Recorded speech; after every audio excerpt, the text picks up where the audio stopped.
सभी साथियों को जय भीम, जय भारत, जय संविधान। सभी साथियों से विनती है कि चैनल को ज़्यादा से ज़्यादा शेयर करें, सब्सक्राइब करें। साथियों, आदरणीय बहन कुमारी मायावती जी ने बोध गया के अंदर जो महाबोधि विहार है उसको बौद्ध भिक्षुओं को देने का सरकार से अपील की है और जो बीटी एक्ट कानून 1949 में बना हुआ है उसको भी ख़त्म करने का आदरणीय बहन कुमारी मायावती जी ने सरकार से आग्रह किया है। और वक्फ बोर्ड बिल जो हाल ही में सरकार लेके आई है उस पर भी आदरणीय बहन कुमारी मायावती जी ने पूर्ण विचार करने को कहा है। मीडिया बंधुओं, मैं आप लोगों का ध्यान बौद्ध महाबोधि मंदिर गया से संबंधित बोधि गया टेम्पल एक्ट 1949 का अपने देश में व पूरी दुनिया में भी और साथ ही अभी हाल ही में संसद से पास हुए वक्फ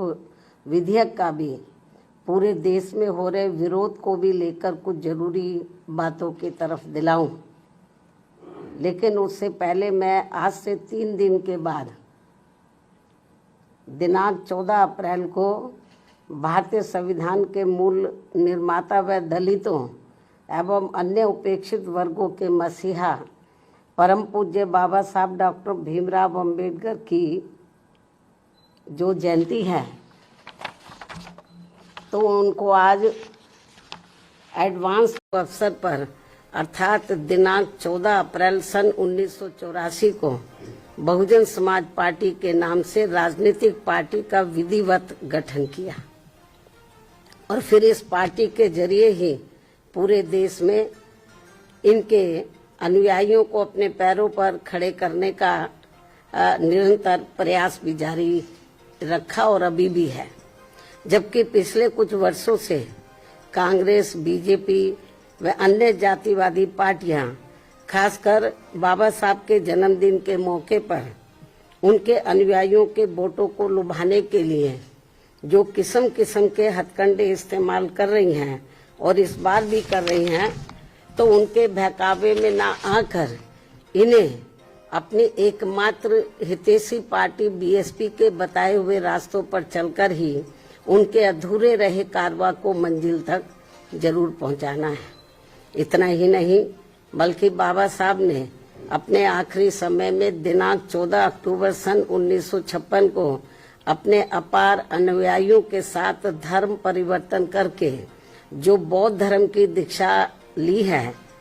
तो उसे भी अब जातिवादी मानसिकता के लोग सनातनी बनाने में लगे। इस धर्म को भी, ये भी अति चिंता की बात है। और इस संदर्भ में ये बात सर्वविदित है कि बिहार राज्य का बोध गया बौद्ध तीर्थ स्थल के रूप में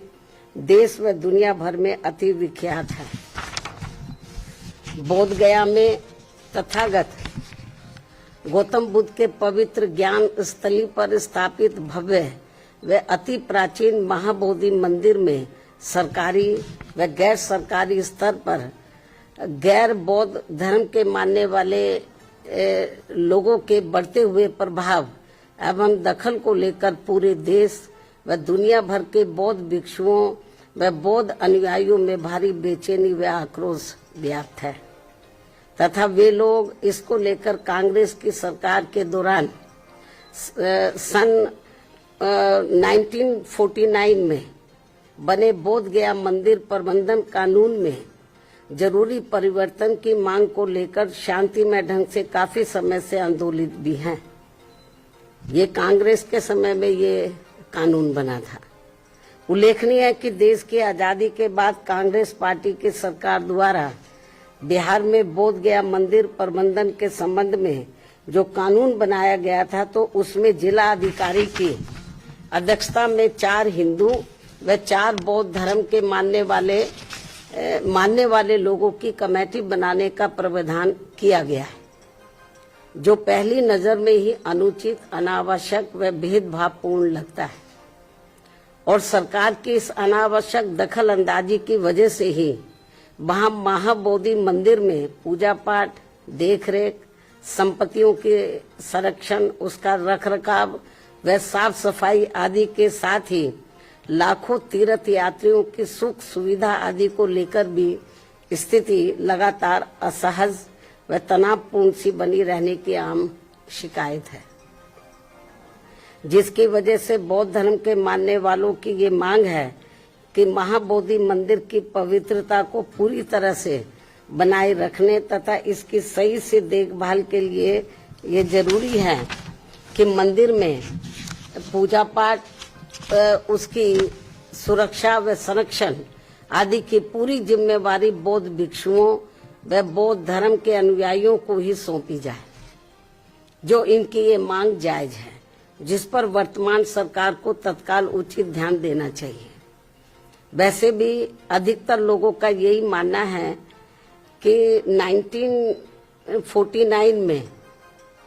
जब मंदिर प्रबंधन के संबंध में कानून बन रहा था, तो तभी कांग्रेस पार्टी की केंद्र व बिहार राज्य की सरकार को संविधान के धर्मनिरपेक्षता के सिद्धांतों का सही से अनुपालन करते हुए महाबोधि मंदिर प्रबंधन कानून में किसी गैर बौद्ध धर्म के मानने वाले लोगों को कमेटी का सदस्य बनाने का प्रावधान ही नहीं रखना चाहिए था। ये कांग्रेस की बहुत बड़ी गलती रही है। इससे फिर अनावश्यक परेशानी व विवाद से बचा जा सकता था, किंतु अब जबकि ये मामला काफी तूल पकड़कर भारी विवाद का रूप धारण कर चुका है, तो ऐसे में केंद्र व बिहार की एनडीए सरकार को इसमें तत्काल आवश्यक सुधार जरूर करना चाहिए।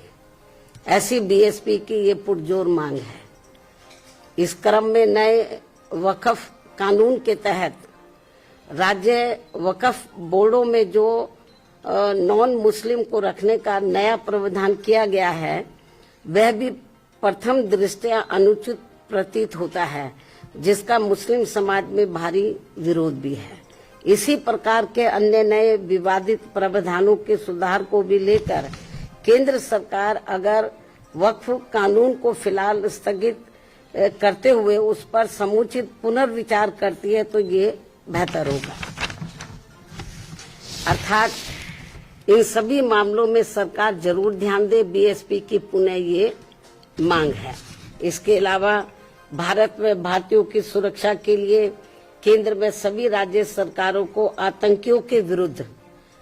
अपने अपने राजनीतिक स्वार्थ को छोड़कर भारतीय कानून के तहत निष्पक्ष, ईमानदार व सख्त कानूनी कार्रवाई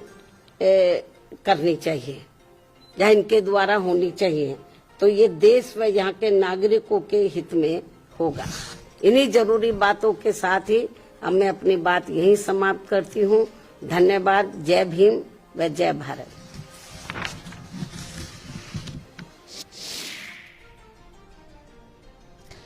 तो बसपा सुप्रीमो मायावती को अभी आप सुन रहे थे। देखिए, उन्होंने तमाम बड़ी बातें कही हैं। लखनऊ से सीधी तस्वीर हम आपको दिखा रहे थे।